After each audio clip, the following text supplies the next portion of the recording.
Assalamu alaikum. I am Onikpal. The last three digit of my student ID is 153. Today my presentation topic is monetary policy statement July to December 2025. So let's start. Overview of my presentation. Summary of the current monetary policy. Significant changes compared to the last monetary policy. Tools used by Bangladesh Bank. Suggestion for the policy reform and conclusion. Move to the next slide. Overview of the monetary policy. Macroeconomic background. Firstly, we can see the high but erasing inflation. Inflation is high, but it is gradually coming down. Secondly, we can see tech depreciation and low reserves. The value of the Bangladeshi taka has fallen against foreign reserves currencies. Thirdly, we can see the weak private investment. Weak private investment, private companies and individuals are not willing to invest new business and factories because of uncertainty, high borrowing cost and low confidence. Fourthly, we can say high NPL means non-performing loan. And fifth, global risks like tariffs, trade showdown, supply chain issue. Move to the next slide. Core objectives of monetary policy.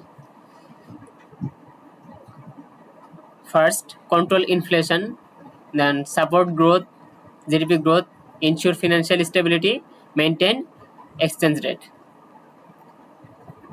Here we can see the policy stance. Repo. Repo is the repurchase rate. It is now current 10%. Next, SLF means standing lending facilities. It is the rate of an emergency borrowing for banks. It is now 11.5%. Next, SDF, standing deposit facilities. This rates bank get from depositing money at Bangladesh Bank. It is now 8.5%. And last, the CRR means cash reserve ratio is the share of the deposit that bank must keep in the central bank. Like Bangladesh Bank, it is now 3% from 3.5. This policy stance is work possible using if inflation under 7%. The key position of monetary policy, here we can see the borrowed money is 8.5% and the reserve money is 8%.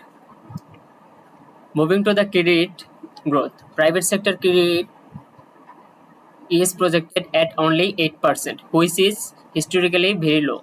This reflects with private investment, and in contrast, public sector is projected to grow by a much higher 18.1%. This shows the government is repaying heavily on borrowing from the banking system to finance its budget deficit. And the domestic credit. As a result, domestic credit will combine both public and private sector. It expected to rise 10.3% overall. Finally,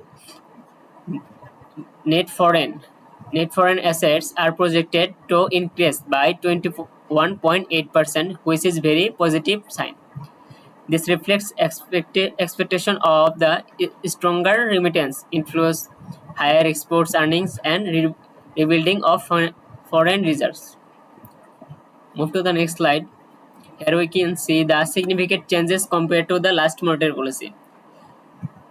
Repo rate. Policy rate is 10%, which was in fiscal year 2024 and 25, and now 10%. There is no change. SLF rate. It was 11.5% and now 11.5%. There is no change.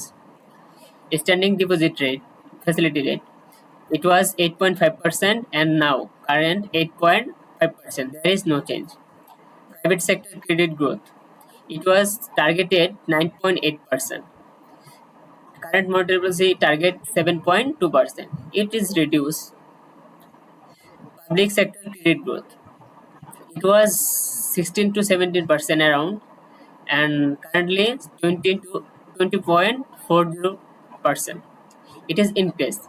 Inflation actually, previously it is above 9%, but now on the basis of July 2025, it is 8.48%. It is improving. Move to the next slide. We can see tools used by Bangladesh Bank. There are two types of tools used Bangladesh Bank: quantitative and qualitative.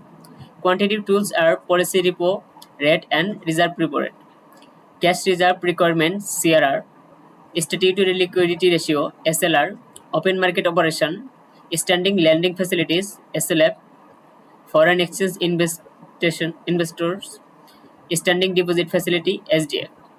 Qualitative tools are credit rationing, moral sanction, risk-based supervision, prudential regulations, asset quality review. Next, suggestion for the policy reform. Here is my suggestion is strength monetary policy framework. And next, exchange rate and external sector. Provides sector credit and investment, government and transparency. Strength monetary policy framework. Move to a formal inflation targeting framework with a clear mid-term target and communication strategy. Exchange rate and external sectors. Maintain full flexibility but improving foreign exchange market transparency with real-time and market-making capacity. Private sector credit and investment. Government should increase the money supply for private sector credit and increase the investment. Government and transparency. Digital government borrowing and treasury operation to avoid crowding out. These are the resources which helps me to make this presentation. This I collected data from Bangladesh Bank Monetary Policy Statement, first half of the fiscal year 2026, IMF World Economic Outlook April 2025, Asian Development Bank reports, newspaper reports, and academic articles. That's all from me, my presentation. Thank you.